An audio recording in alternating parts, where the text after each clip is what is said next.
Hello, everyone. Ohayo gozaimasu. Irashaimase. Welcome to Ohio Anime. It's going to be a fun one tonight. Big shows to talk about. My name is John. I'm joined, as always, by Andrea. How's it going? Good. How are you doing? Good, yeah. Well, should have Phil in here soon, but I just want to take a note. My mic worked right away. Yes, I can hear you. I have no technical difficulties. So you know what? If the rest of the show goes to shit, I started off hot. I just wanted to be noted. That's very good. That's excellent. Perfect. It's boding well for the rest of the show. Yes, hopefully. I did also just see a text from Phil that he'll be on in a second. Okay. So cool. Oh yeah. Perfect. Well, I have an announcement here. That's kind of cool. Tonight is the first night, I think, on either channel, Ohio Anime or Popcast on the Rocks, that we are live on Rumble. Okay. Nice. So we are presently live on Twitch, X, Rumble, and YouTube. Wow. So expanding our reach, man. Yeah, lots of choices. People want to know what we have to say. Yeah, I'm going to try to add this to the main show as well. So perfect. Hopefully that'll work out. Rumble hasn't gotten a lot of attention from us in a while. We some time ago we added, I linked it to YouTube, and so it was supposed to like basically move stuff over from YouTube. And I thought it was supposed to keep it in sync even, but I don't know, that stopped or quit working, or I don't know, requires some other input. I don't know, whatever. It's not a thing anymore. So our content and clips and such on Rumble are old, and hopefully now we'll have at least the live streams available for both shows on there. And nice. Yeah, should be good. So if you're in Rumble at all, let us know in the chat. Jump in, contribute to the discussion. What will that discussion be? Tonight, we're going to be continuing our talk of Jujutsu Kaisen and Hell's Paradise. Jujutsu Kaisen is in its 3rd season, and Hell's Paradise is in its 2nd season. And we were going to kind of juggle, different shows and stuff like that. But I don't know, these ones are hot right now. And it sounds like we're gonna, they're very I keep forgetting his name. Hansel. Very hot right now. Yeah. What's his full name? It's like Derek. That's Hansel. No, I mean Zoolander is the other, but Hansel I think is the other one. Yeah. Right? That's so hot right now. Yeah, so hot right now. Yeah. Oh my God. I have to. Yeah. I didn't even like finish typing it in. And it was like, give you Zoolander, Hansel. Yeah. Okay. Yeah. Yes. Classic. Indeed. So yeah. Well, I feel like we're partially focused on these shows, even though obviously there are other shows we want to focus on. Because we'd said it, I do want to say we will be covering Frieren, but Phil and I are behind because we watched the dub and that got delayed due to a winter storm. I don't really know exactly what that means. I'm guessing they just, if Funimation, They do a It's lot of stuff in based they're based Texas. in I was gonna say they're based in Texas, and I know they just got hit, but I like, Yeah. it is still kind of an odd thing to think of, like, a physically moving product instead of, like, a digitally moving product. Do you know what I mean? Well, I Like, think it's do you I I think th is it, I like, think just that the workers can't come in to, like, yes. send things? I think that's Which what is it is. okay, but, like, as a Minnesotan is also hilarious Yeah, well, because, for sure. like, for us, this would be like, "I'm sorry, are you kidding me? There's, like, 2 inches of snow on the ground, like, walk." Um, Yeah. but yeah, so, I mean, I get it, but it is also, like, really funny to think that, like, this Yeah. digital project is delayed by people not being able to go into the office when we're like, "We would love your level of snow on the ground." Yeah. Like, "Send it to us, please." I would think that I would think that there'd be a little preparation in terms of just for when the off chance because it happens. The snowstorms, Right, ice storms, right, sleet, it right. happens. So you'd think there'd be something ready, but I suppose it's just we're used to it here. It's like a fleet of snow trucks with salt and sand and stuff go out. And Mhm. it just to maintain that and keep it around is just not worth it. So things just kind of shut down for a couple days and there it is. So I, Yeah, I was surprised because so many uh, voice artists, voice actors, they have in-home studios. So they I do, figured a yeah. lot of it was just happening that way, Yep, but people are yep. going in yet. So, I suppose they get the performance out of it. They can directors right there on the other side of the glass. And Mhm. so, And, yeah, I mean, especially for something I think is popular as so I mean, honestly, kind of as dark horsey as Frieren, that I don't think they maybe bet on to be quite as popular, but really did kind of mm, blow up beyond expectations. It would make sense that that's the kind of show that they would, like, carefully pay attention to and maybe, have voice actors come in and have the director and, really get that emotion in there. yep, Whereas some other shows, they're like, yeah, it's just, it's good. We want it, but it's just not quite as big. So we're not going to care as much. So sure. I understand it, but yeah, it was disappointing, but also at least we got an explanation as to why Yep, the dub was delayed. And they said, we'll drop 2 and 3 immediately. So that'll be cool. nice. Yeah, I when you guys said it, I do believe I watched season one in the dub as well. So, Okay. I won't I don't mind either way, but, I guess I'll wait too, might as well. Yeah. I only watched the first episode of season 2 of Free Run, so we'll get there, Yep. in due time, Yep. and, and then we'll also get to, Tojima wants to be a common writer yet. We will get back to that.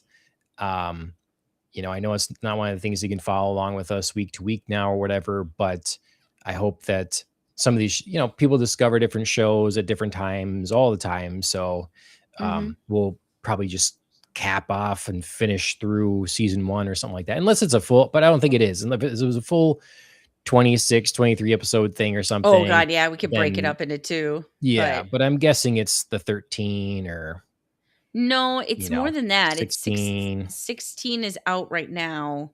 Um, let's see. Okay. I mean, maybe it'll go Oh, all the there's way. 17. Okay. So yeah, so we might wanna break it into 2. Break it into chunks. I did binge, like, 4 or 5 this last week, just to catch myself Okay. up, and I forgot how much fun it is.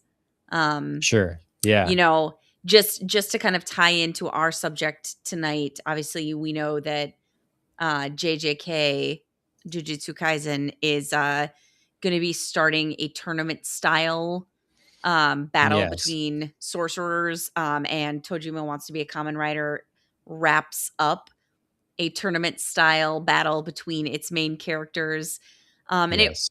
in my opinion, it wrapped it up really well. It didn't drag it out too long, and it once the premise was introduced and the first couple happened, it moved very quickly.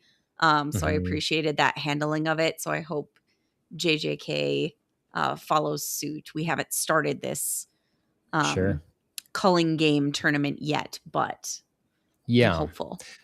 Well, okay, so being, drawing the comparison there, let's start with Jujutsu Kaisen. I think the last episode we start with Hell's Paradise, but let's switch it around here Let's do it. and talk about season 3 of Jujutsu Kaisen episodes. Let's see, yeah, so we're caught up here. It's technically episodes 50, 51, and 52. Why do they do Um, this to us? Stop it. with I the hate this numbering of I hate this continuous numbering. I know. Ugh. I And mean, you can especially see. because Crunchyroll announces it. Like I got the notification today. They were like, Jujutsu Kaisen season 3, episode 4 is out. And then I was like, Oh, really? what does that mean? Like, ah. Like I don't actually know what Yeah, number that it does it. I mean, did I watch it? Did I not watch it? I don't know. right. Yeah, I've settled here on, if you'll see in the titles, Mm-hmm. saying the season and then in parentheses the The episode episode. number, because I would technically Appreciate normally it. not have the parentheses and then say season 3 episodes 4 through 6, Yep. but it's Appreciate it just because yeah. it'd No be laws. You confusing. don't know. You don't Yeah, know. no, Yeah. right. Yeah. So, Ugh. okay. Well, the first episode we're going to talk about, then episode 50, I'll get something up here so that people can Mhm. look at, is because we were talking about, a couple weeks Yes. ago about how, what are the rules to the game and this sort of thing. And Mhm. we basically had an info dump episode. I hated it. John, I'm going to start off strong. I hated this episode so much. It was so boring. It was so much exposition. All the news was delivered like very even keel. You know what I mean? Like nobody got Sure. excited about stuff. Nobody was like, oh, shocking. And it was just like Right. information, more information. Here's a little bit more information. Oh, like I forgot about this other thing, information. Right. I hated it, and I also hated visually the way this information was presented. When they finally got to the rules and they slowed down and they were like, "Here are like the 8 whatever rules of the culling game." They did it like vertical, horizontal, like over here, behind a character, in front of a character. I was like, "Can I read? Can you just like?" So yeah, know. I got really frustrated at this episode. I'm with you because visually there was Good. some cool stuff, but just the look of the room and the space and I like the idea of trying to convey information in the way that you suggest with the things in different places. But we're already taking an episode and being really clunky about the way we're delivering the information the audience needs Just to keep it know. simple. And then it's still not doing an effective job of doing that. No. Because, right, where are you looking? Do you have time to read each thing? Especially also when you're reading subtitles. So you're supposed to read what Yes. the people are saying to each other Yes. and read the rules that are in different places at different times. Yes. I wrote in my comments, it's like the adults talking in Charlie Brown. It might as well have been. Seriously. Wah, wah, wah, wah, wah, wah, wah, wah. And it was that tone so much of the time. Like I said, it was so steady, even flow with like barely a blip of emotion. Like Mhm. maybe once or twice people were like, oh, Yeah. Yeah. Like, does this reward people that are really like want to dig into the sort of rules and physics and whatever of this show, of this world, Maybe. because for anyone kind of casual viewer, and I'm not one that was saying like, write your show so I can look on my phone at the same time. I'm not suggesting anything Right. like that. Right. Just they've had this before, a rule problem. What are the conditions, the parameters of powers and all this sort of thing, and none of it's getting any clearer. Yes. Like, because it's always feels new, always feels like there's a new trick or a new Yes. whatever. Yes. And so not only are we being explained the rules of the tournament, they're explaining to us why different people are doing what and who's going to need to go where to achieve certain goals to make this work. And then in that process explaining more rules of powers and stuff like that. Well, and we didn't even get, I mean, all of that you just described would be so much for an episode. We didn't Yeah. even stop there. It wasn't No. even just about the culling game. It was like, hey, do you want to know somebody's motivations for doing stuff? Hey, did you want to know who's in Ghetto's body? Hey, I have info. Oh, did you know I can assimilate with anybody? I don't have to do it with, plasma star Mhm. vessel. Like, slow down, Tengen.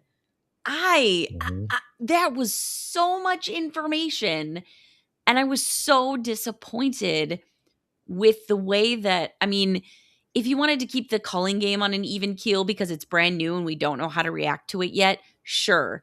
But we dropped major plot points here as like nothing. Just nothing. Yep. I was seriously disappointed. I know it's a tough job to build up stuff and then deliver on how awesome it can get in viewers' minds. But this was just let down city for a lot. Are they like, is someone high and they just record themselves like saying the rules of sorcerers and stuff like that, and then when they sober up they have no idea but they just like, I have the recording, this is what happens, Sure. and we're just going with it. We're just gonna roll, man. Because it made total sense to me at the time. So right, so it'll make sense to other people. Or am I a pleb? Or am I completely incompetent here? I don't think so. I can't, because someone in chat explained, can you explain in simple terms some of these things? Because if you can't, the show has a complexity problem with the powers, because it's not unless this is how people get off on it. It's not about that. Like, it's about the character drama of, like, this kid is supposed to be sentenced to death, and they decide to, one person that has power over everyone decides to stay that kid's death. And what's the risk of that? And then the turmoil that the world falls into when that one powerful person is taken off the board. And it's like, it's a cool setup, but it's weighed down and drowned by noise. Because we haven't gotten back to that simple premise. We've spiraled outward so far that, like, I honestly would love to watch like the first couple of episodes of JJK in comparison to this, it like side by side, and be like, where were we and where are we now? And does any of the first couple of episodes even matter? Like, does that storyline even matter? Right. Hi, Phil. Yeah. Asking existential questions. So just ease it in. No worries. Totally, you're fine. Totally. I don't know. My computer's being ridiculous. It's frozen on my side, so I don't know if you can see and hear me, but we can hear you, but you're definitely like frozen in a very like lounge, what up, chill pose. And you don't have a terrible mic. face. Sounds like you're using the wrong mic. Yes. I mean, we can hear you. It's not like the clearest, but we can hear you. And just take comfort in the fact that like you don't have weird face while you're frozen. You just kind of have like, what up? Thank God. It's Andrew, you sucked the good tech energy from Phil. I did. I did start this episode, Phil, by saying like, I could hear everything. My mic worked right away. Like, I was not frozen. So I stole all the good tech energy. And I was like, if it goes downhill from here, sorry, but I started good. Wow. Yeah. No, it's all good. And I apologize for being late. And hopefully I can get my tech stuff figured out here. Your microphone I, sounds better, so that's you're good. halfway there. I think I'm just closer to my computer for one thing, but I have to switch to my microphone. But there it goes. Okay. Yep, now you disappeared, Okay, got and I live see a image. small. Yep, I see a small piece of you. Well, this you work on there that. you are. There's Phil's. Yep. You work on that. Is that sound better? Yeah. Okay, cool. Yep, there you go. Not tin can. All right. So partially my computer was being very, very slow and weirdly not booting up very quickly. And then partially I was just like in the middle. I'm reading my daughter's The Chronicles of Narnia, and we were in the middle of a chapter in the Voyage of the Dawn Treader. And you can't just you can't just end it. You can't just end it. Yep. So that's cool. I'm doing that too. Like we're just in the middle of the Lion, Witch, and Wardrobe. So perfect. Nice. It's spring is coming. Oh my gosh. What did the kids think of it? Our daughter can't. She doesn't pay too much attention. Sure. but then shockingly, she'll say something from the book. Mm-hmm. She'll like bring something up. Funny. So nice. You're hearing something, I guess. Yeah. Oh, for sure. No, I think it's good. Yeah. You'll have to read that again probably in a few years, but.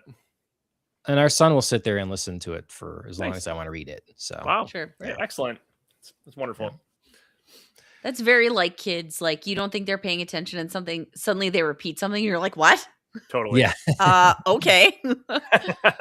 Yeah. Yep. So anyway, I'm here. So sorry for being late, everyone. No worries. We were just talking about the first episode of the 3 that we're covering for JJK. And John and I, just to give you a vibe check, were disappointed.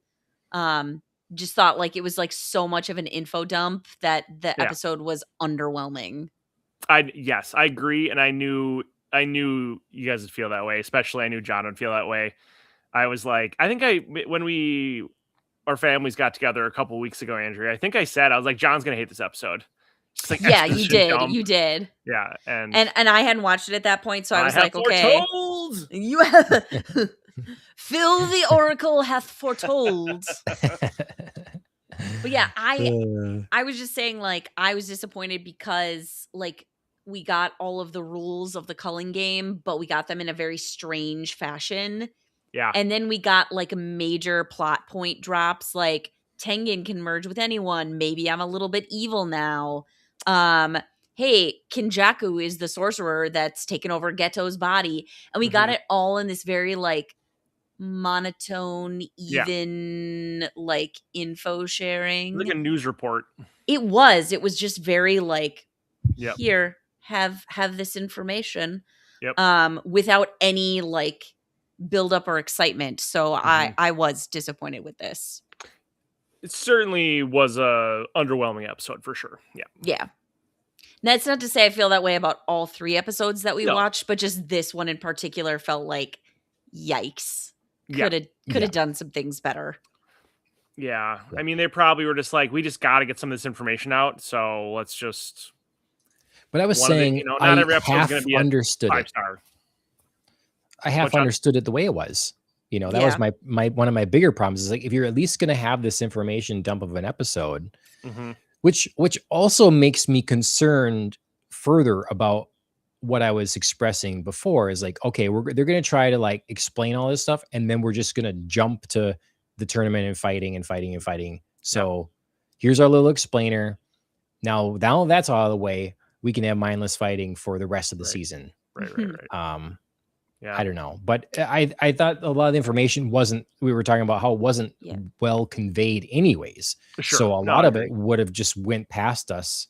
You kind of get the big points like, okay, where are you each going to go? Yeah. What are you going to do? Like that's sort of, when we see that enacted in. Yeah. I'm hopeful it'll all come together as the season goes on. You'll get more information. It'll make that episode make more sense. Like I'm guessing it won't end up being a total waste of an episode, although it maybe feels like one now.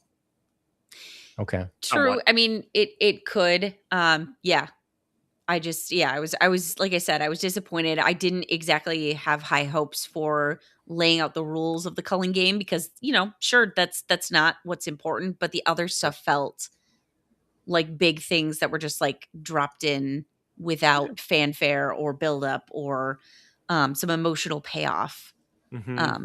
So that really was what I was frustrated about. Yep. Fair. Yeah, we shall see. I still have a lot of faith in the creators of the show, like just generally the people working on it. So I think it'll. Yeah, and okay. Not to be too negative, but I mean the following 2 episodes definitely went up for me, so we can move on a more positive upswing. But yeah, it was tough to start that off. Yeah. So like, meh. Yeah, that's fair. Yep. I am getting this. I don't know why. I like this. I like. Oh, thank you. I'm just. I don't know why exactly I'm feeling this way, but I do feel like this season is gonna just become excellent. Like, I think there's just flashes of it already. I think they're really going to be pulling out all the stops, and this season is going to be wowing some people. So we'll see. Yeah, it was just.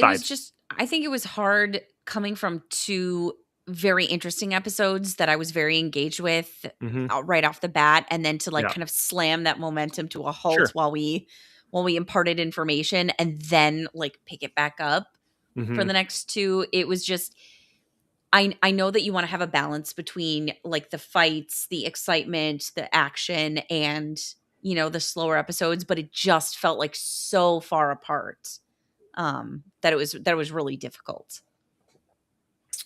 Totally. Sure. Well, I think you're possibly right, Phil, that we get the next episode 51, and I'm certainly a fan getting some focus on Maki. Maki is someone that I like a lot. Fight. So yeah. Good. So there's a lot of good stuff here. Like we got some emotional beats finally now with her sister. And though I don't like fully understand this, it seemed like they're implying a more literal or meaningful connection between twins as Jujutsu sorcerers.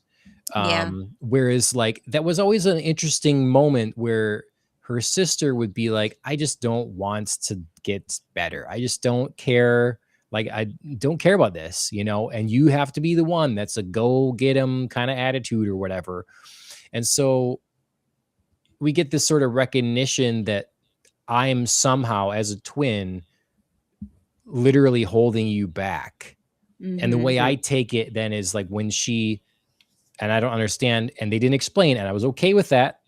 Yeah. Not having the explanation how she's used her abilities to save Maki. It's like all of Maki's training through the years finally could be unleashed. Yeah. Because she wasn't being held back literally in some sense, like the connection between her and the other twin in the sorcerer world. And so it was emotional and super badass and felt like a big homage to Kill Bill. Yeah. Yeah. Love the black and white with the red. With the blood splattering everywhere. It's quite good. Yeah, I love the stylized version of her fight with basically everyone. Just amazing. This is the kind of fights like I'm here for. That have weight and stakes. They are cool without being overdone.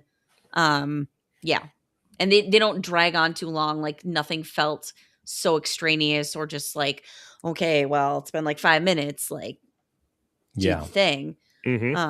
So this is what I'm talking about. Like this episode was definitely like working us on an upswing back from the other. Agreed. Yeah. I didn't realize Maki had a twin, frankly. Is that something that we knew ahead of before this episode? Yes. Has she been in the show? It's okay. It's okay that you forgot. Do you know what I mean? Yeah. Like she's been in the show and it's definitely been referenced before, but it's not like a central focus. So I understand that was something that you could have forgotten. We haven't seen her since season 1 though, right? From my memory, she might have popped up, but really, like, we were introduced to her more in the school battle in season 1. Exactly. And she carried Yep. like a pistol. She carried a gun. Oh, Yes. okay. Yeah. And And this- Maki and her had a short battle, actually.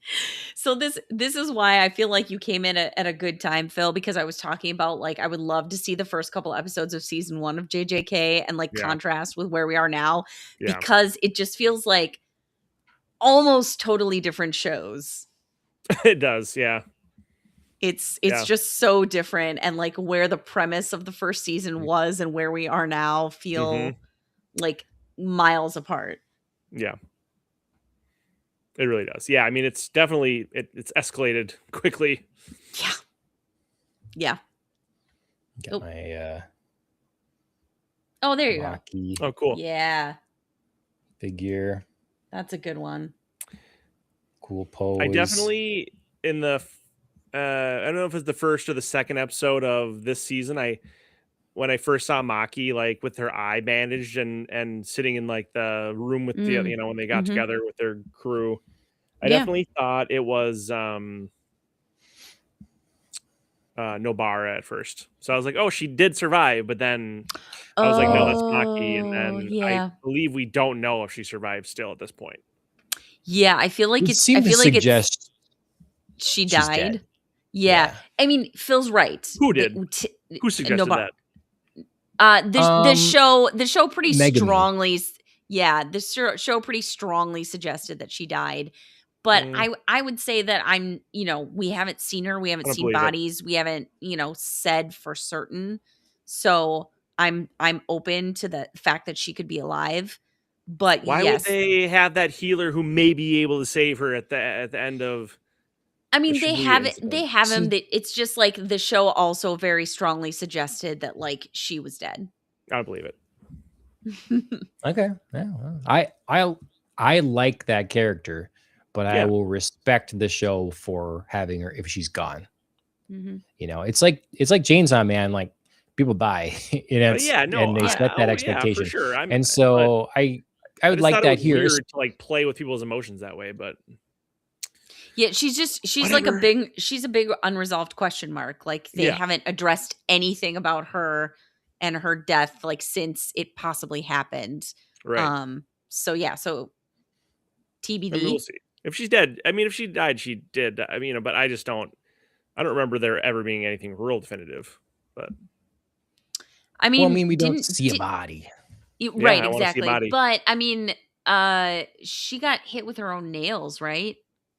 At one point, and she was like going down, and like the Stitch dude got her, and it was like it was very heavily implied. Sure. That he did in fact take her he's down. like, I might be able to save her, but don't much. Yeah, I totally agree with you, Phil. Like it's not like there's no possibility. I think the show just like very strongly hinted that it was going to be, but I would love if she came back. It just also feels like the show has kind of ventured very far away from her and like the school and like her plot line. So it would be hard to like swing it around to where like she shows up and some things make sense. Not saying I don't want that to happen, because I would love that, because I would love a little bit of a return to some of the like our earlier plot points and maybe some resolution, but it just feels like we're at two different points right now for that. Yeah. I'm confident. Good. I liked her. I'd love if she came back. Yeah. Okay. Yeah. Well, she was. It was not Noboru. It was Maki, and I thought it was a really. My notes for this episode said nice pops, sad and beautiful, very cool. Kill Bill, sweet muscle mommy. Ouch, and well, she seems like she ended it. Yeah, she's got the guns. So she's been working out. Okay, I'm gonna focus on the second half of that note. What did we think of basically like Maki killing her mom, and then her mom going to kill Sheen? I think that's his full name. I mean, I'm here for it. Why not? Yeah, I was like, I don't like this guy anyway, but it was just like so random. Let's do it. They did a good job in the short time that we spent with them, because other shows, like, we would have a family like this, and look at something like My Happy Marriage. There's a lot of time spent being like, look how awful this family is. Yep. Can we just end these people too? And Yep. but here, we don't have much time with the family, but they convey quickly how terrible they all are. Oh Like, yeah. just awful pieces of trash. And so, when her sister says to end it for her, promise me you'll end it. It's like the dying wish, and I didn't feel bad about a single one of them. Nope. No. I mean, obviously there's all the foot soldiers or whatever, but they're all ready and willing to kill her. So yeah, it's it does seem like it's gonna really throw off the power balance between the big families, though. Like, that's generally those things, they happen regardless of good or bad, or whether they deserved it or not. It's gonna throw some stuff off, and it's gonna cause some chaos. Well, it did. Right. That was a quick flashpoint at the end that I also didn't love, because it was another info dump that it was like, yeah, so the Zenin aren't in these like super great families anymore because everybody's dead. Right. Oh, okay. I mean, everyone but Megumi. I mean, right? And Maki. But right? But like, they were just like, yeah, no, not gonna be it. No. 2 peeps, 2 families. Zenin That's is. I mean, maybe Maki and Megumi can restart make it, rebuild and into a respectable. Yeah, maybe if take some time. Yeah, it'll depend on how Maki, I think, interprets her sister's final wish of like burn it all down. Does that mean burn it all down and like Phoenix like rise from the ashes, or does it mean we're done, we're out? I think she meant kill everyone, but I don't think she meant like kill Megumi. No, I just mean how Maki interprets her sisters. I agree with you. I think my meant like take out all these like evil SOBs. Right. But just be done. Right, and just be done. But will Maki be like, okay, I took them all out, we can start to build something new, or like I really just want it to be over. I want the House of Zenin to be done with all of this. I would think it would just be where life takes her. I would think it's just not a priority to have this sort of thing. The family that was so oppressive to us is gone. Great. And if they want to restart some sort of family or something because that's what they feel compelled to do, I don't think that should see that as any sort of slight to her sister or anything. It's just their life and their happiness there. I do wonder what that will mean, power balance. Like, if that will mean I don't feel like that means anything to the show at large. Like, the whole thing is like these two people, basically Maki has Megumi's dad's abilities, is what I'm understanding. Yeah. They're like, right. And we would have been led to believe that Megumi would be the one that has this ability, but maybe his path is going to go a different route now because they really valued his genetics and his, so I don't know. I mean, like, will the power balance be any different? The most powerful ones potentially there are left. And what is that? Like, is the drug trade, like now the territory that the Zenin family controlled and the drug trade is up, or up for grabs? I just feel like it matters somehow because it like, I don't really understand why these families, like, I don't understand why it matters. It's almost like they're like crime families, like big, like mafia families kind of, but they're like all jujutsu sorcerers. So they're all like good guys kind Yeah, of. but they've been worried about who can take out who, and the different people's Right. powers can Right. negate others, and sort of. So they're always like trying to craft their lineage and breed these specific abilities, and that's what they live. And so, like, if they're like, well, if we give up this, that's that's the big thing we found in this with the father here is Mhm. I wasn't selected as head of Zenin clan because you two don't have the desirable powers Sure. Yeah. that, my brother or Yeah. whoever else has. Right. And Yeah. so, that's what it's all about. Well, Yeah. now the powers are preserved, but the rest of the like corrupt family is gone. Right. Mhm. I don't know. So yeah. I mean, quick, and then I mean, Phil, absolutely, No, whatever fine. you want to say. I just want to say first, F all the way off to the dad for feeling, yeah. and the mom for feeling that Yeah. way about their kids. Like, Yeah. ew, Yeah. ew, as a parent, like highly offended. Yeah. Second, I think, it's Jujutsu is all about balance. So if whatever powers that be feel the balance is off because the Zenin clan is gone, then something is going to have to happen to rebalance. I mean, this episode talked about twins, and they were like, Jujutsu can't really make sense of twins because of like the way that things react. And there are two bodies having identical things happen to them. And the balance is like thrown off because there's two of essentially the same exact soul.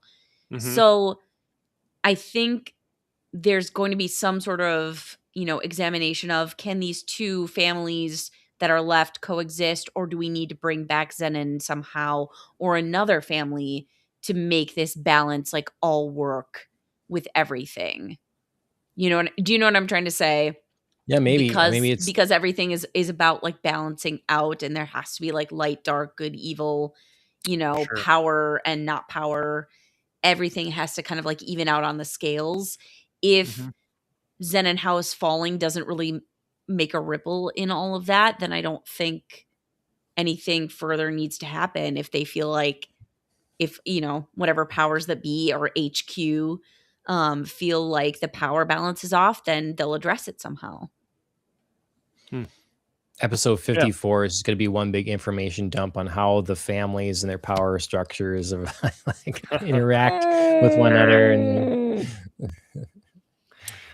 Thank you for the yeah. forewarning. All I was gonna say, I mean, that could very well be Andrew. All I was gonna say, what was I gonna say? Sorry. No, it's okay. Went on a bit. Oh, I just don't really understand why there needs to be these big families. I guess I've never really understood why I get that they're trying to keep their like family, like special powers sort of like within the family, but I mean, they don't need to be fighting each other at all, really.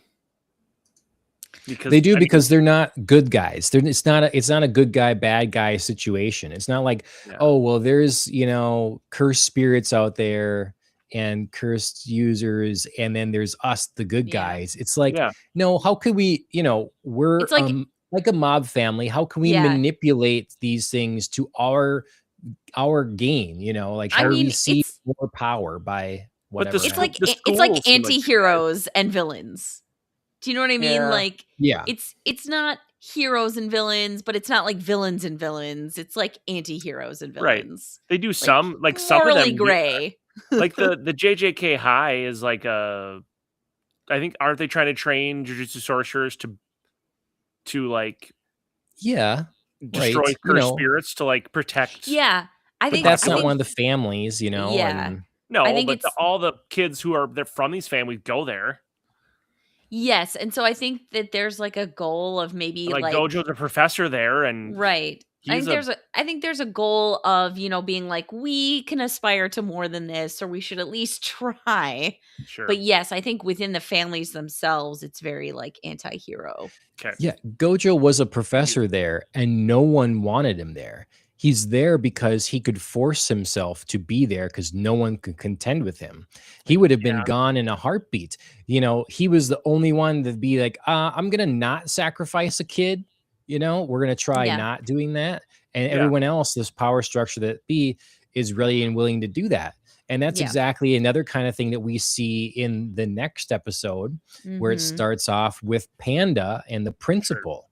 So, Mhm. we get the little sort Yeah. of explainer in birth and the whole thing with, Sure. how he can make, it's Yeah, a yeah. big deal that he can make souls independent, autonomous, creatures like Right. this. Yeah, yeah. Right. And Yeah. the old guy with the guitar's got to come and kill him Yeah. because you're not giving us your secrets. Right. Yep. No, I get that. Or but he sometimes does finally, and it's like a Right. curse. I loved that. He's Yeah, like, yeah, that was Mhm. now you know. Good Right. luck with that. Right. Ugh, But I guess baller. sometimes it seems like the powerful sorcerers are like, yes, like anti-heroes, or they're like villains. They're using their powers for nefarious ends. And sometimes it seems like the power structure that exists is like a very strict like government, where they're like, we need to like this it's like they're overreacting to, they're going to put him to death as like a very conservative and strict government, not like a crime family. So you know what I mean? Like it's Mm-hmm. and it's like a mixture. It's like all these powerful sorcerers are making these decisions, but like some of them are involved in these like crime families, and some of them are like these straight-laced governmental types who are like, well, we have to put him to death. He's too dangerous.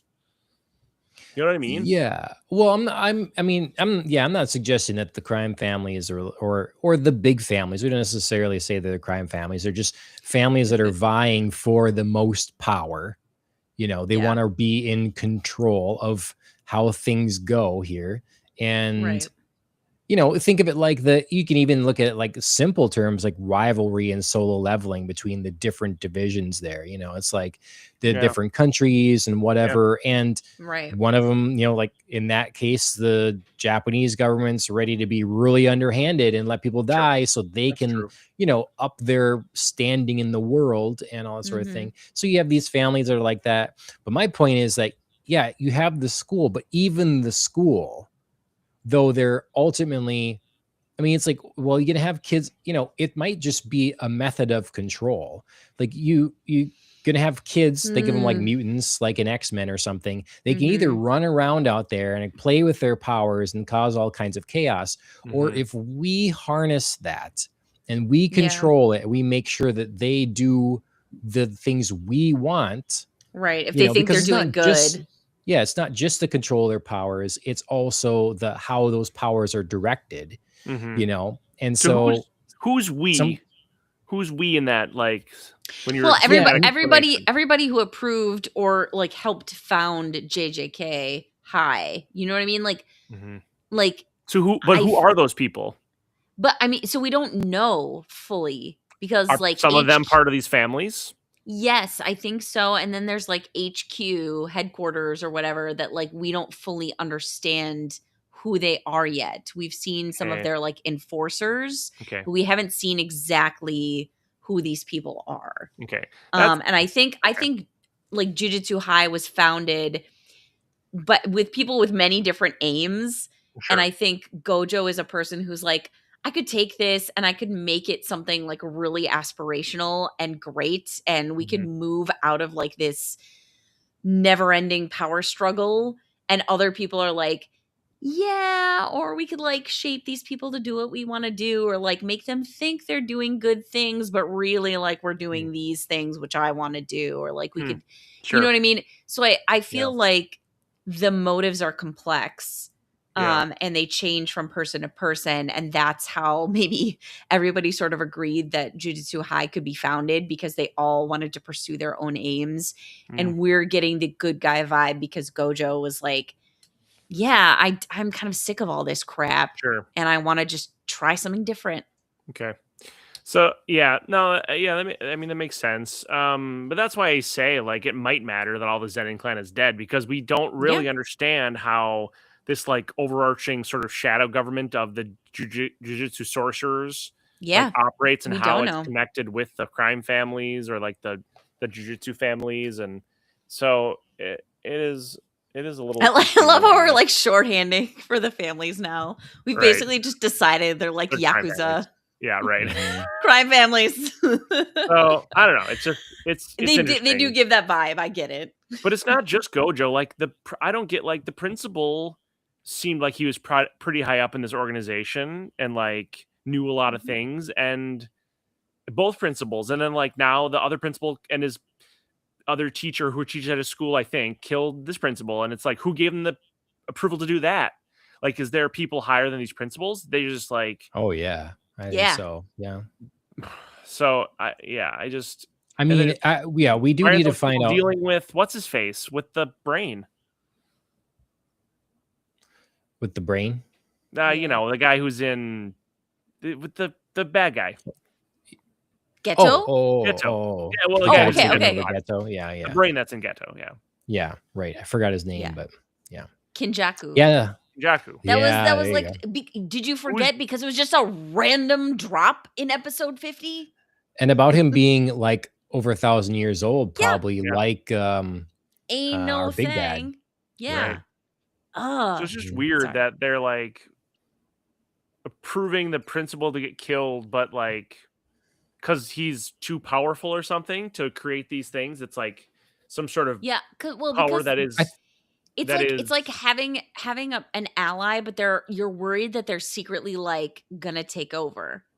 Yeah. So it's dumb. It's dumb because they would think selfishly about their own gain from this, and the principal didn't necessarily do so. Right. They're like, oh my God, we just know what we would do with this power. Sure. And they don't trust that like he didn't want that. Yeah. You know what I mean? Right. Like there's no indication to us as a viewer that he was like, yeah, I can create these like autonomous, you know, beings that can produce their own cursed energy.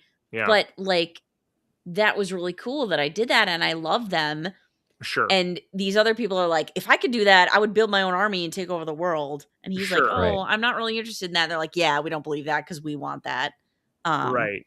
But so there's not trust. There's not like Right. a belief in the goodness of other people. Sure. And that makes sense. And I understand that. But what the part I don't understand is they're coming in basically executing someone who could possibly, if he wanted to, if he had that inclination, do these bad things when there is someone who literally is trying to like take over the world and like kill all humans. I know. It's very like, short-sighted. Let's go and kill this guy. Yep.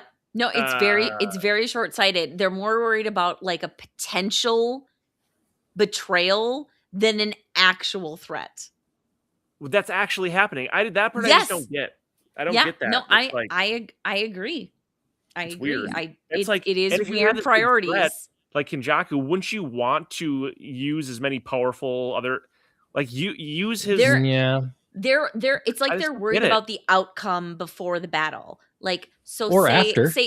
But say they assume that Yaga could create like an army and they could defeat Kinjaku, you know, because he can create these autonomous beings. And then they're worried about like afterwards, he would be like, cool, I created this whole army. We defeated the actual bad guy. Now I rule everything. And it's like, you have to go through the actual battle and defeat Kinjaku first. Right. And then worry about betrayal. And Yaga's like not evil. Right. But they don't. You know, let's liken this to AI. You know, it's like, well, we gotta. They just assume he's not going to do things with good intention. Sure, but he has a track record of being a good like person. I know. Sorcerer. I know, but they just assume because they themselves, they themselves would worry that this is what they would do. So they're just like preemptively cutting off this threat when it's like this could be a really valuable asset if you just had a little bit of trust. I think it's less than they see it as a threat, like directly, and more as, well, we don't control this power.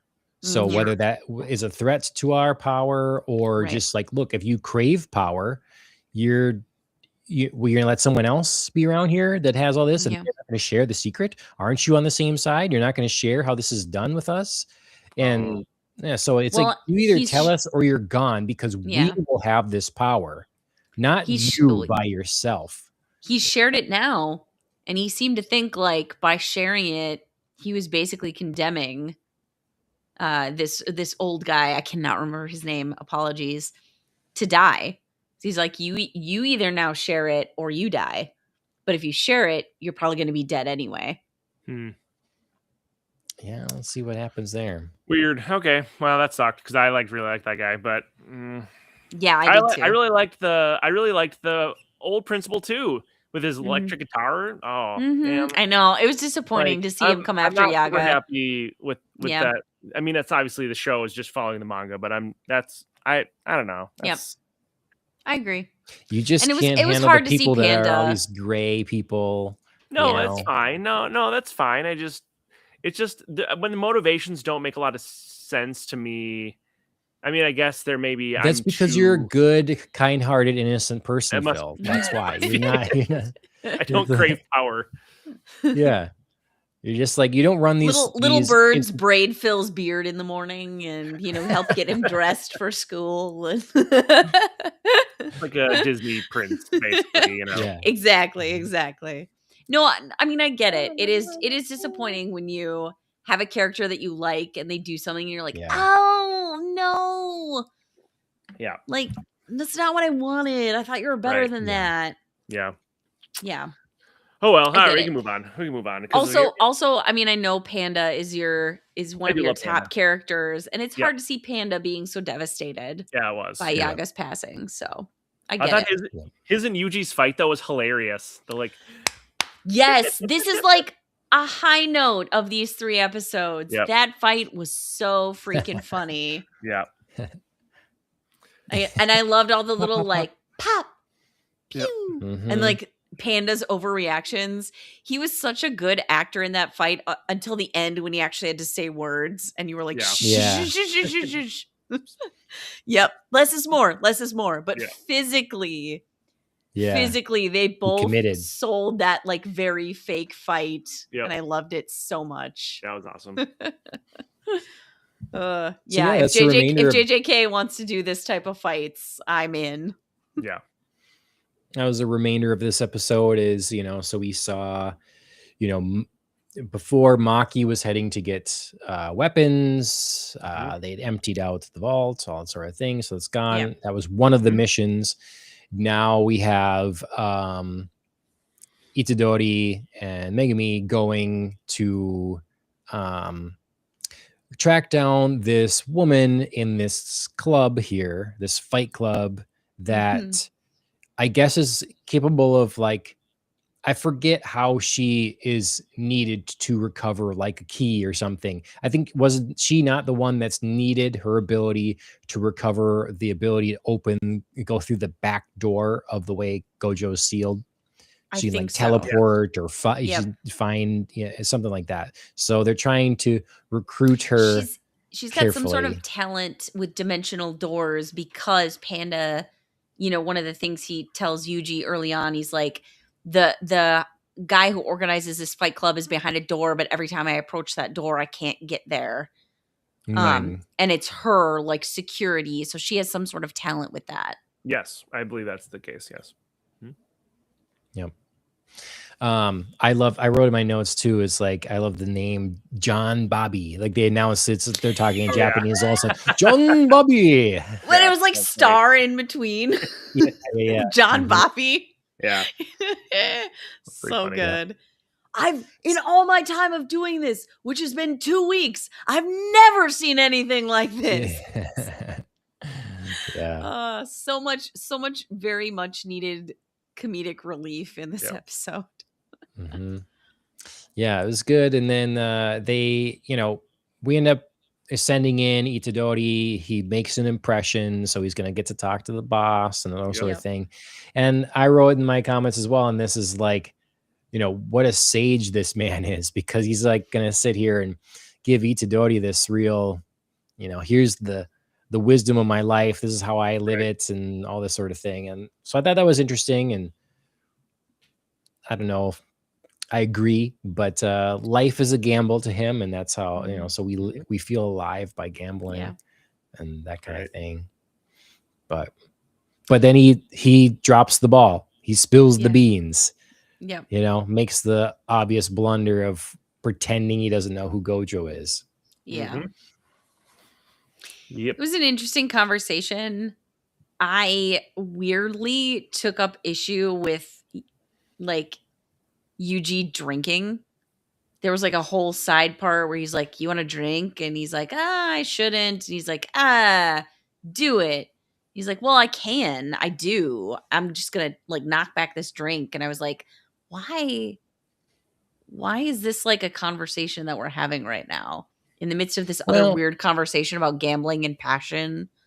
He's trying to like fit in I and know. not be weird in this situation where he's trying to like make an impression, and he's fulfilling well the, what Megami said is like he has a hard time lying and even considering lying, and he's awkward this way. So Yeah.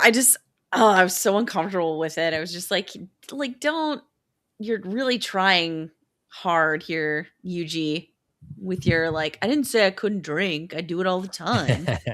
Like I handle it. And I was like, oh God. Ugh. That seems like I the guess I perfect didn't kind of really- response for someone his age, I suppose. I know. It Yeah, was so, I know. it was really painful. Oh, to I guess I didn't watch. think about it that hard, but yeah, I guess I could see that. And then I thought that this sounded oddly sexual. I wrote down the line, "Want to get high on my passion." Yeah. I don't know. I just Mm. it's an interesting line, but Mm-hmm.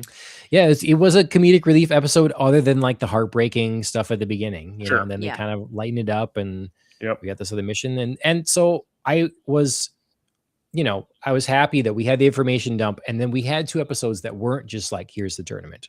We did Yeah. have them attempting to achieve their other ends before the deadline to enter the tournament. So Mhm. Yeah. Yep. I thought that was good. Did Okay. did you guys really, so speaking of deadlines, they talked a lot about a deadline before Sumiki enters the tournament. Did you guys catch like the significance of that? Because I feel a little bit lost about it. Again, maybe not having read the manga, and there's like a large bit of information that I don't know. Mm-hmm. Who? But Which character? Sumiki, Tsumiki. But who is she? I don't know. But they just kept saying like she, I believe, will be forced to declare herself in or out of the tournament in like X number of days. And I was Is like, it the "What?" chick who went to stay with Tengen for a while? No, I don't think so. Mm. But Well, I guess I don't know that for 100% certain. But I was like, this is referenced often enough that I'm a little put off or thrown off by it. And I wondered what the significance of that was, because they seemed very clear that was going to be a big thing if she needs to declare herself in or out of the tournament. Um, And I mean, it wasn't just once. It was like, and it wasn't 20 times. It was maybe 3-4 times. I don't know that we're supposed to know. I just looked up who she is, and I don't want to say it in case it's a spoiler, but I don't know that we're supposed to know yet. Okay. I don't know that she's been like fully introduced. Yeah, I think so too. I wanted to know kind of, again, as someone who hasn't read the manga, is that like something I forgot and I need to remember, or is it something that's like coming yet? Because I think it's something coming yet. Because when I looked it up, I didn't know. I mean, I understand who she is now, but I didn't like. Okay. I don't remember hearing about her before. Just checking. Like I said, they mentioned it 3 or 4 times, and it just seemed like a big deal. Which seemed also interesting that somebody could declare themselves in or out, and they weren't just automatically thrown in. Interesting. Yeah. Well, there's definitely, again, lots of confusion around the rules still, and hopefully, I guess either won't matter if it's clarified, or we'll get some more clarification. And all will be revealed in due time. Yeah. Well, I mean, episode 54, if we go through the major families and this is a character of the major families, then... Yes. I believe it is. Okay. Right. Then maybe that'll be addressed at that point. Yep. Okay. Well, unless there's anything else there, we should move on to our other anime this evening. Hell's We shall. Paradise.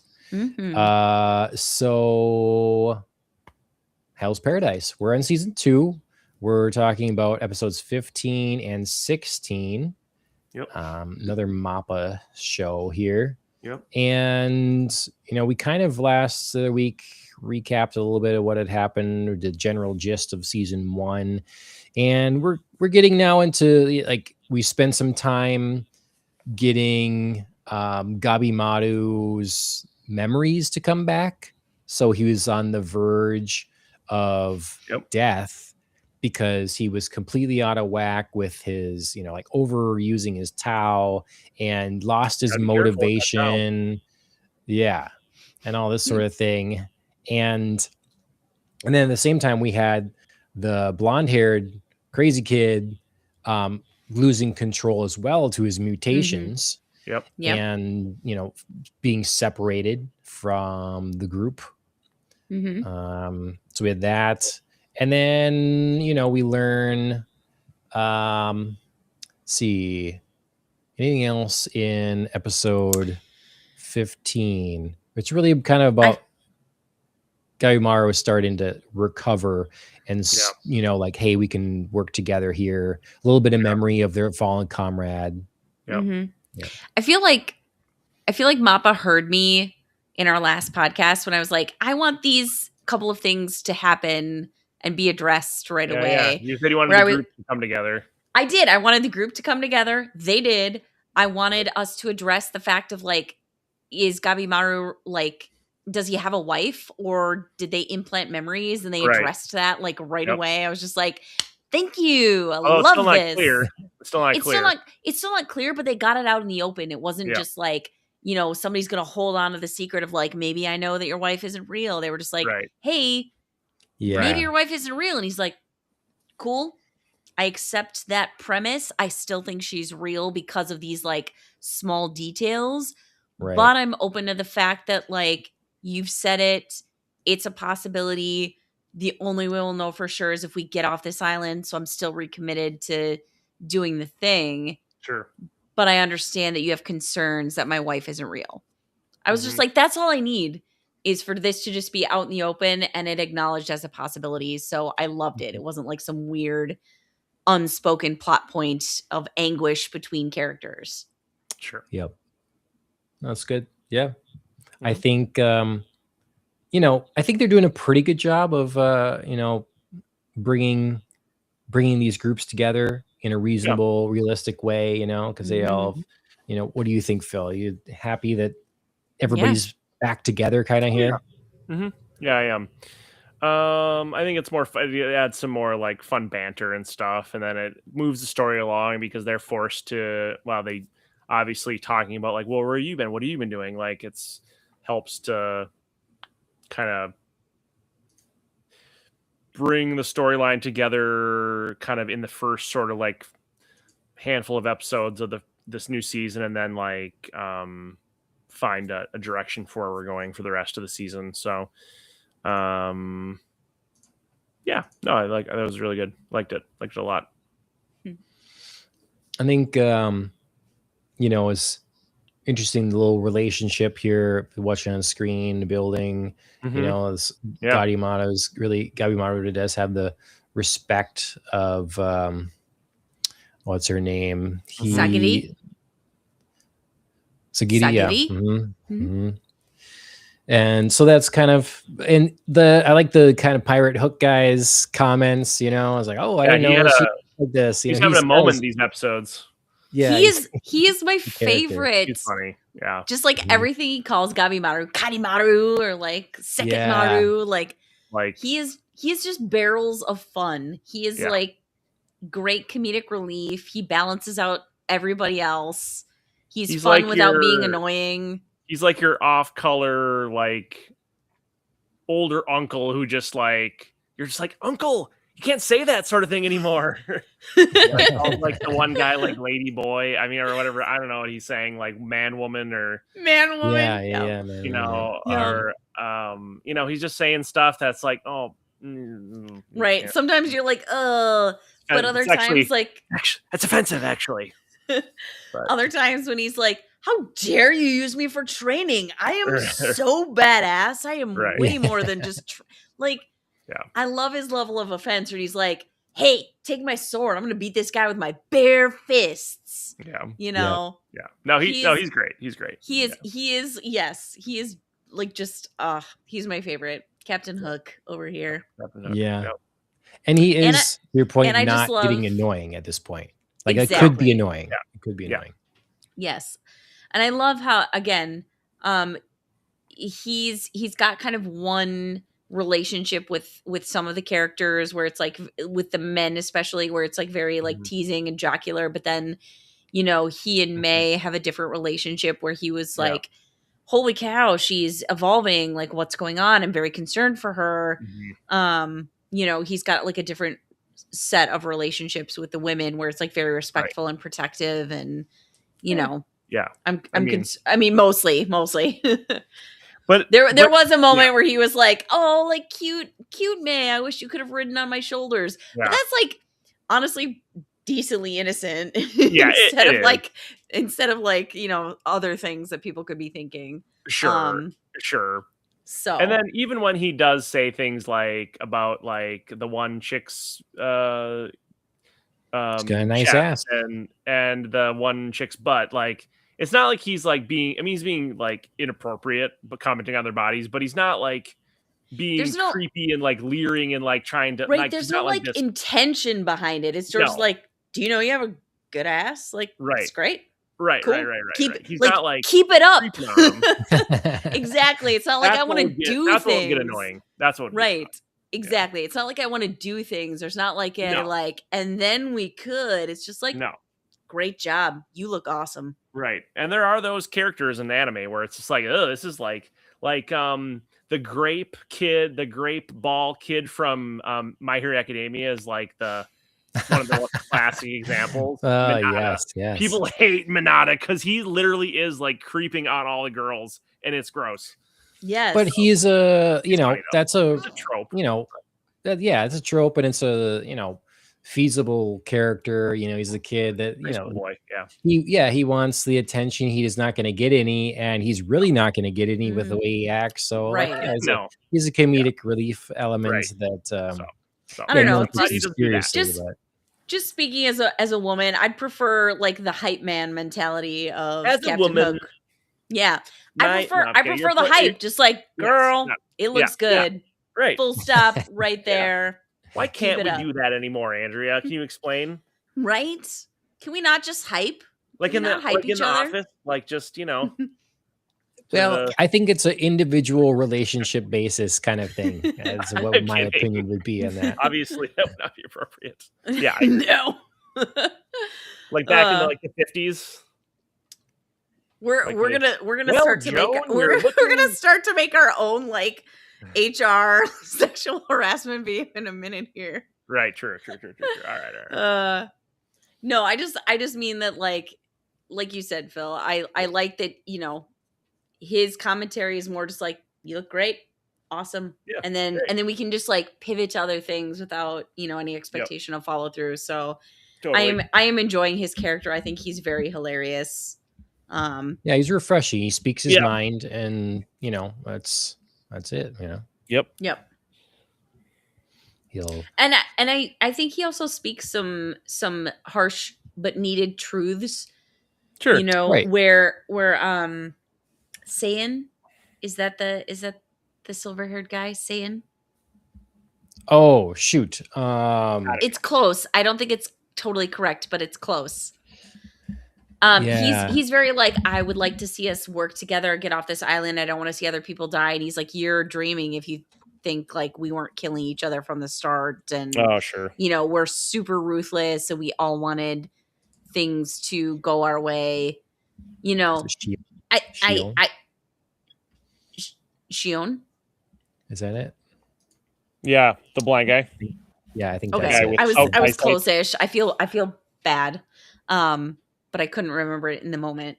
But I think that it was important for him to be like, hey, remember our mission wasn't exactly pure from the start. So we're working together, but if we see other people, I might still kill them.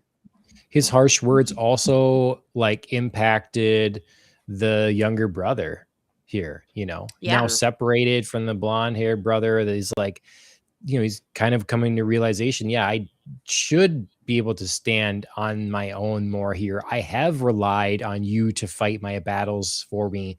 And, so that's great too. It's great too. Yeah. And then he just gives himself like a perfect haircut with a sword. As we all should be able to do. I don't think it's that hard, frankly. Yeah. So I think I should probably try it. I'm the one with the most hair, so I should just. Yeah, I do need to cut my son's hair again soon. I might as well just. Okay, so the next episode, we're still dealing with the cave stuff. It's definitely an anime tropey moment where Gabimaru's like, I need you guys for training, so let's fight, to sharpen my but it didn't last long at all. No. So it really went by quickly. So I thought that was good. I don't know if that was even necessary or had to go that way, but it was over quickly and really became like, pirate guy training the brother more. And I am sorry in advance. I should say in advance for all not knowing the names. There's a lot. I know. I don't know their names. I know. No, I think it was it like you said, it wrapped up quickly, and it was important because Gabimaru was like, okay, now that I've sort of regained some of my memories and my understanding of why we're here, what we're doing, how we're fighting, I want to test a theory about using Tao. Yeah. And that's really what it was about, and he didn't say it out loud. And then at the end he was like, okay, so if I like use somebody else's and I like, kind of reverse it instead of using my own, that's effective. That works. Not that I can completely escape using my own, but I don't have to just like totally deplete myself to complete a battle. Yeah. And this could be a powerful weapon as we move forward. I thought it was a little strange that he just like discovered this and had hardly even said anything about it. And then one of the other people's like, you could use that to defeat the Tenzin or whatever. I was just like, no, sure. I know it was a little idealistic, but it's like, this could be a helpful tool. I don't think it's just going to be like, bam, gonna kill some Tenzin. Yeah, right, exactly. But it was like, this is a piece. It's a piece. Sure. Yep. So we get the sort of little like practice session. We get the decoration for the brother, like, hey, train me, pirate guy. Yep. Because his name is Tamiya, and then we get more with Mai, and she's not recovering after the usage of her abilities, and we kind of have revealed that she is Tengen, and that the tree guy by absorbing Tencent. I was gonna say Tengen is the other show. Yeah, we're going back to Jujutsu Kaisen. And if she could use him to recover, which was a nice kind of sad moment that we got, to see his sweet moment. Past and like how things had gone for him, and his sort of just admittance that, I saw you as my daughter I lost, and I'm sorry for not seeing you for you. And then letting him down easy, it was I think real. She really felt, she really felt I don't think that she's way. letting him down easy. Yeah. I think, I think he was also like a surrogate father figure. Like, 100%. Obviously the original, I don't remember, Jiaofu, something, whatever original sorcerer guy that came to the island that, had her as one of his original students. She was like, clearly he was a letdown. He was a father figure type, and he was a letdown. So then, she also adopted. You know what I'm saying? Like, they both kind of adopted each other, and they created this newfound family. Right. And he had the guilt of like, I just saw you as my daughter. And she's like, yeah, but I also saw you as this replacement father figure. We made our own family, and the feelings were genuine. So I'm a sucker for the found family. Yeah, absolutely. In books and movies and absolutely. And I think it's a real thing. Like, I think it can be a very strong bond. Exactly. Sure. I was tearing up. I really thought it was like a beautiful emotional moment between the two of them. And I liked that the absorption of his energy and his life force sent May kind of backward into like the more innocent, childlike character that we are accustomed to. I was kind of like, I don't really need you to be like this hot young woman. You know what I mean? Like, no, I could use another one. It just seemed weird. I was just like, I kind of prefer you as this like childlike figure of innocence. So cool. Sure. I mean, she's like an ancient being, but yeah, fine. Yeah, either way. Yeah, I think I just like that his life went to meaning something else then. You know, he was able to get, as opposed to just like, I'm just going to be gone. I'm just going to be a tree eventually and, you know, completely immobile. There we go. So, Yep. Let's see. And then the one other thing that we had that we should talk about before we go yet is, yes. So he was captured. By the Tencent here. Yep. And one of the OGs. Yes. Yeah, the OG. It's like him and May were the OGs. Yeah. My. So the whole thing here is she's very interested in studying what's going on here with this human. Just like studying, just air quotes studying. Yep. Yeah. Well, it's you know, they're all about doing their experiments here and creating this elixir of life and all this sort of thing. And so, yeah. And so who wouldn't be? So they're gonna, you know, they've never encountered a human like this. It's very intriguing to them. This can regenerate. It's been able to, So Boku, I mean, he's clearly something different, you know. Yeah. Oh, he's different. Oh, he different. but for real, I mean, he's clearly like not of like the three classes of kind of servant. He's like a new or lower beings, and he's not Tenzin, but like what is he? So, you know, what are we gonna do with him? Gotta do deep investigation. Yep. Deep. Real deep, maybe. Yeah. Well, and I mean, here I can sit and complain, you know, again, lack of nipples. There's a lot of it now, you know, it's like not just one scene, but you know, it again, I noted it only because of our previous conversation. And I was still like, it's still because they're weird. They're not right. They're not made right. The thing is it brings a scene that could have a meaningful sexual tension, and it just becomes distractingly not. Like it's just becomes a very matter of fact scene, whereas it could have been something steamier, you know. That's how much it impacts me, I guess. It's like I'm taken out of the reality of what this show is by those sorts of things. And it's just not, you know, the scene's not sexy anymore. Like, is as matter of fact as that. Sure. Not as much. Yes, I agree. I mean, I guess I sort of took it as like the scene is just supposed to be like everybody figuring out what they're supposed to do. Oh no, I think it was meant to be like a little bit spicy. I mean it all kind of is, because of course like the way that they you know practice and get more powerful is like through you know, like sexual relationships. Like Jujutsu is obviously sexual in nature. However, I mean, it's sort of odd because they talk a lot about being both humans and plants and stuff, who have very different like forms of reproduction and statement in the pistol. Like Thank you for the quick like biology recall. But no, I mean, I just, you know, I felt like the scene for me, pollen, photosynthesis,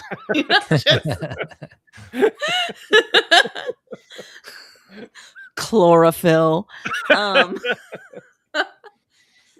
You're welcome. But the scene to me was just a lot was less about like sex and like, you know, some sort of romantic or sensual pleasure, and just more about like, so what is this brother gonna do, like what are his options, and Sure. is he going to take the, you know, option of like, we'll do this so I can live a little bit longer, or is he going to be like, no, you just can't. Yeah. So yeah, it was Yeah. for me, it was just more about like choices and the what are your necessary evils and how long do you play along with something before Yeah. you know you're part of the thing, instead of like doing it just so that you can survive to the next thing. Sure. You know, so what is your like point of surrender to Mm-hmm. save yourself? Yeah, it's more Indeed. complicated than something, you know. It can be both things, but yeah. It Yeah. can. I just that's just more where my mind was in this situation. It Sure. was just like Sure. who has the upper hand. Like sometimes it surprised me a little bit, you know, because you know Mhm. the Tencent was like, you're really just new, and I'm Yeah. willing to give you some latitude because I just Sure. want to know what you're gonna do and what you're made up of and how you work now. See, Yeah. you feel this analytical way about this, Andrew, because the scene wasn't sexy because you were distracted by the incorrect physical anatomy. Sure. Right. You'd felt very differently if there had been Yeah. those. Mhm. It's like such a ripple effect. Changes the whole show. The nipple effect. Oh my. Yeah, the nipple effect. There it is. Oh is. no. Yeah, I'm forever going to be on Mhm. the internet saying that now. the nipple effect. Yeah. I don't know. It would have been one of those things like I would have rather just like have some loosely draped clothes Sure. on the person. Sure. Yeah, it's I mean, not- I could agree with you on that. Do you know what I mean? Like I could Mhm. get it. Honestly, would have been more interesting to be a little more suggestive. Yeah. Sure. I don't know. It's whatever, you know. It's just a shame to me that a show that is rated for an older audience or whatever is not allowed to like do normal stuff, you I know. agree. And it's just because it's the way it's written as well. Like it's different, you know. It's in movies. I think all the time of Batman Forever, and Nicole Kidman. She knows Batman's at the door. She suspects, and so she gets out of bed. She grabs her whole bed sheet to cover herself and walk to the door and stuff like that. It's like, what is this? No, they do it all the time in things. It's unrealistic situations or scenarios Yeah. just so they can meet a content guideline, which I understand. But this is written a certain way, drawn a certain way, and then due to it broadcasting on Japanese television has to meet a certain standard and can't do these things. And so you get other shows like, oh, we'll be in the shower. Well, then we just add steam. Some shows will just be like, here's a bright light for no reason over a certain spot. They all come up with their certain ways to like make it work. Yeah.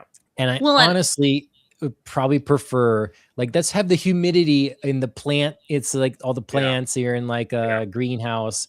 Let's have the steam of that covering things as opposed to. Sure. Yeah. Well, and I think we touched on this last time that there is kind of an absurdity to being so concerned sometimes about things that are too mature sexually versus like too mature violence wise. Because this show is obviously like very chill about violence. Oh yeah.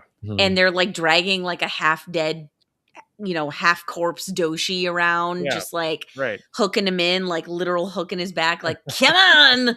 Yep. As he's just like blood trails it all around the island. And then they're like, nudity. Right. Yeah. And it's not like that scene wasn't like that, like it was chlorophyll. Sorry. They saying some very suggestive things, and it's like, so it's like you're not really even doing what you're trying to do. You're not really censoring it at all, except for making it look weird.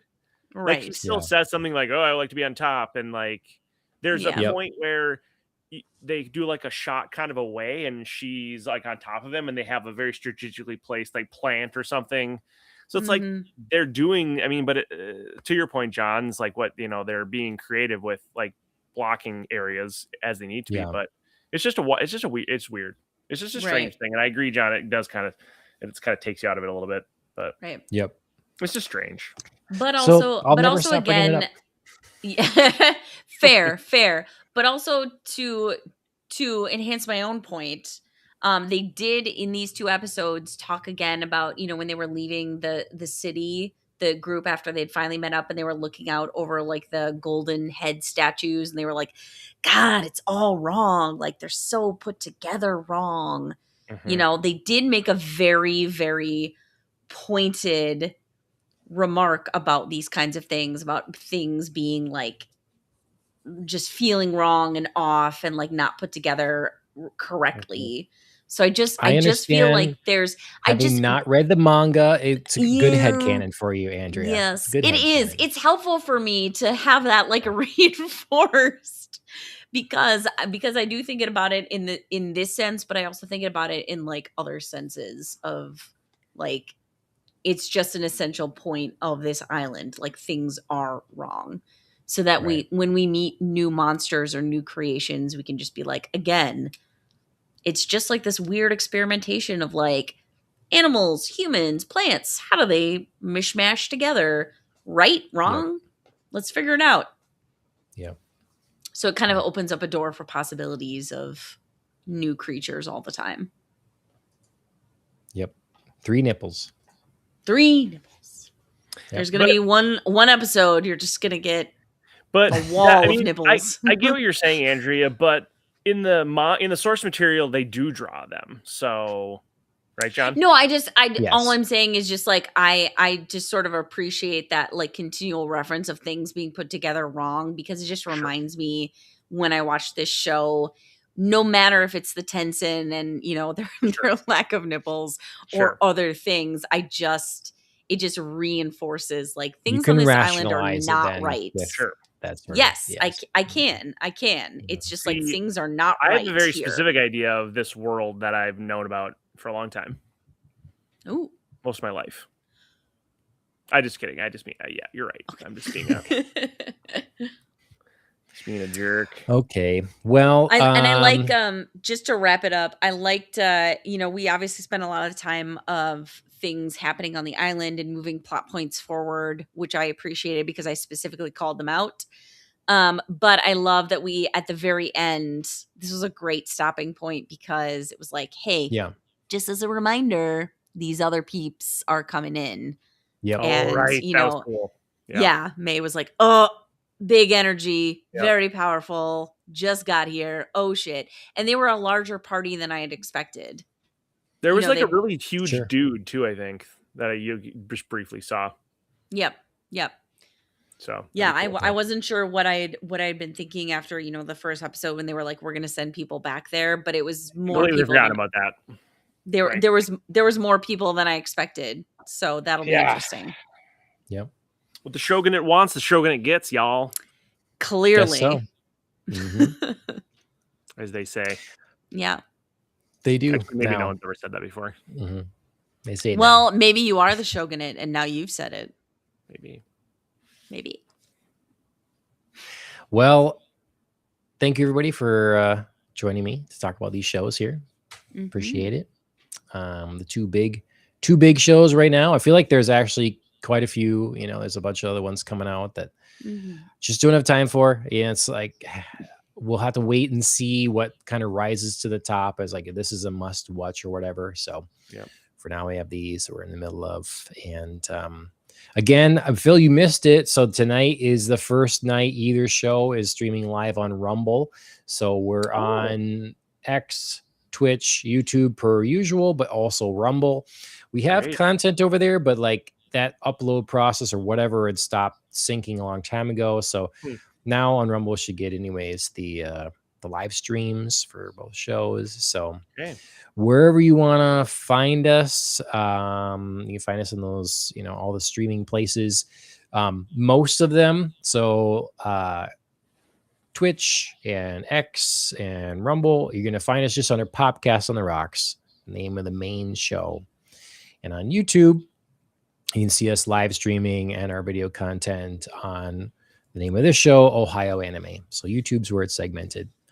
And otherwise, Popcast on the Rocks for podcast directories, Apple Podcasts, Spotify, and a number of others. So anywhere you are, like, share, comment, all that sort of thing. We are monetized on Rumble. You can just, I don't know what the regulations are on that, but it's like the entry is low. So you can subscribe there. You can donate.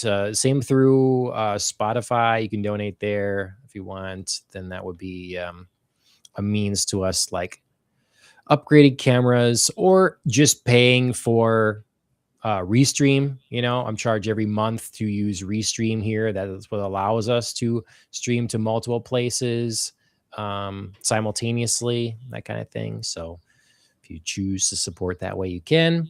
Otherwise, you check out our friends, Killing the Flower. They wrote our theme song for the main show for Popcast on the Rocks, and they're on music streaming services and YouTube. Trackmouse 34. That's Mike. He does racing content on Instagram and on YouTube. And Peter J. Gilbertson, his books are on Amazon and on YouTube. I'll be, linking people's stuff below. So if you don't remember that, you can click on it or search for it that way.